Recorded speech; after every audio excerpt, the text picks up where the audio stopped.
பௌர்ணமி வந்து இப்போ வந்து 16 முடிச்சாச்சு. சரிப்பா. நீ வந்து மதியம் கூடாதுன்னு நினைக்கிறேன். ஐயா உன்னடாதே அது பௌர்ணமி வருது. இது என்னது பௌர்ணமி? கணக்கு வைக்காதப்பா.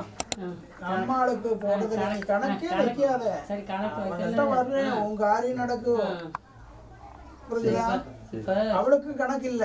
அவ எப்ப வேணாலும் வருவா, எப்ப வேணாலும் போவா. அவளுக்கு எங்க கணக்கு? கணக்கெல்லாம் கிடையாது. அதனால உனக்கு ஆவணி மாசத்துக்குள்ள மாடும் கண்ணு மாத்தா வரும்பா. சரி, இப்போ சொந்தத்துல பொண்ணு இருக்குது, அது கேட்டா அமையுமா? ஆடி முடிட்டுப்பா. ஆடி முடியும். ஆடி முடிஞ்சுதான் போறோம், ஊருக்கு போறோம். ஆடி முடிஞ்சு அவனியில மாலை எடுத்து கொடுப்பான். சரி சரியா? தேடி வருதா?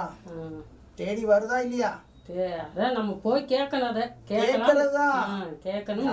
தேடி வருவான், அவன் வந்து கொடுப்பா. சரி, நீ கணக்கு அவளுக்கு வைக்காத. நீ காரியத்தை முடிச்சுட்டு வா அவகிட்ட. சரியா? நல்லபடியா ஆவணி மாசம் உன் காரியத்தையும் நல்லபடியா முடியும். அப்ப அதை கேட்கலாமா? தாராளமா கேளுமா. சரி, அதான் ஆத்தாட்ட உத்தரவு கேட்கலான்ட்டு வந்தேன். தாராளமா அவகிட்ட கேளு. வாமா. சியாமதா உட்கார்ந்து இருக்கிறா, பின்னாடியே வருவா. சரியா? ஆடி முடிட்டு ஆவணி மாசம் உன் காரியத்தை கைகூடி வைக்கிறேன். சரி, வேறமா? அப்புறம் வீட்டுல பெண் தெய்வம் கும்பிட்டு இருந்தோம். சரி, நீங்க கும்பிட சொன்னீங்க. ஆடி மாசம் கும்பிடுங்க. அதான் ஆடி மாசம் கடைசி ஆக போகுது. கடைசி வெள்ளி நாளை வரங்க கும்பிடுங்க. அது எப்படி கும்பிடுறது? நான் புடவை எடுத்து வச்சு கும்பிட்டேன். 3 கன்னி பொண்ணுகளுக்கு ஜாக்கெட் துணி கொடுத்து அந்த பிள்ளைங்க வரும். பிள்ளைங்க கூலுக்கு போறாங்க, அந்த நேரத்துல வர மாட்டாங்க. சாயந்தரம் நைட்ல கூட செய்ய. ஒரு 3 பேர்த்து கூட 7 பேர்த்து கூடமா. சின்ன பிள்ளைங்க வந்தா உன் வீட்டுல குழந்தையும் வந்து கூட வந்ததுன்னா உன் வீட்டுல எவ்வளவு சீக்கிரம் கல்யாணம் நடக்கும் நடத்தி கொடுப்பான். சரி, சரியா? சரி, கடைசி வெள்ளிக்கிழமை நைட்டு நான் நல்லபடியே கும்பிடும். என்னென்ன வாங்கி வச்சு கும்பிடுங்க? ஜாக்கெட் விட்டு கன்னிமாருக்கு என்னென்ன வச்சு கும்பிடணுங்கிறது எல்லாம் இருக்கு. அதே மாதிரி ஒரு தட்டத்தில் வச்சு 3 பேர் 7 பேர்த்துக்கு ஒரு நாள் முடிஞ்சது செய்யும்.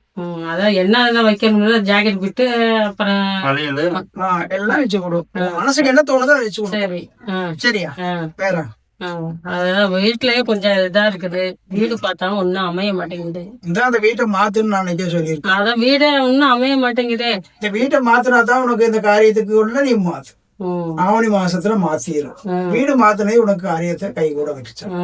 சரியாப்பா? வீடு அமைய வைக்கணும். உடம்பு தான் கொஞ்சம் சரியில்லாம போச்சு. அது அவங்க கிட்ட சொல்லியிருந்தேன். இப்போ ஓரளவு பரவாயில்ல. அப்ப சொல்லும்போது அவங்ககிட்ட வந்து ஒரு அச்சம் இருந்தது. அது கருப்பு இருந்தது மேல. அப்புறம் வேற வழி இல்லாம நான் மசூதி போய் ஓதுனேன். ஆட்டோமேட்டிக்கா அப்ப அப்படியே அன்னைக்கே சொன்ன தோல் மேல ஏறி உட்கார்ந்தது அதாவது போயிடும். நீ அந்த நேரம் கட்ட நேரத்துல போனீங்கன்னா உன் தோல் மேல ஏறிக்கும். கொஞ்சம் வைக்கானமாயிரும். கல்யாணம் ஆகுற வரைக்கும் கொஞ்சம் வைக்கானமாயிரும். சரியா? அதான் 12 மணி வரைக்கும் மேல மெத்தையில இருக்கிறது. நேரம் எல்லாம் காற்று கருப்பு போக முடியாது. வேண்டாம், மேல அன்னைக்கு ஏறின மாதிரி திரும்பவும் ஏறிடும். சரியா? காரியம் முடிகிற வரைக்கும் நீ எதுவும் பயப்பட வேண்டாம். இது மாதிரி நேரம் கட்ட நேரம் போகாது. இன்னும் அது மேல ஏறிச்சுன்னா அதை ஓட்ட முடியாது. சரியா? தலைவாசல் கட்டி விடுறோம். பழைய கட்டி எடுத்துட்டு இதை கட்டி விடுவோம். சரியா?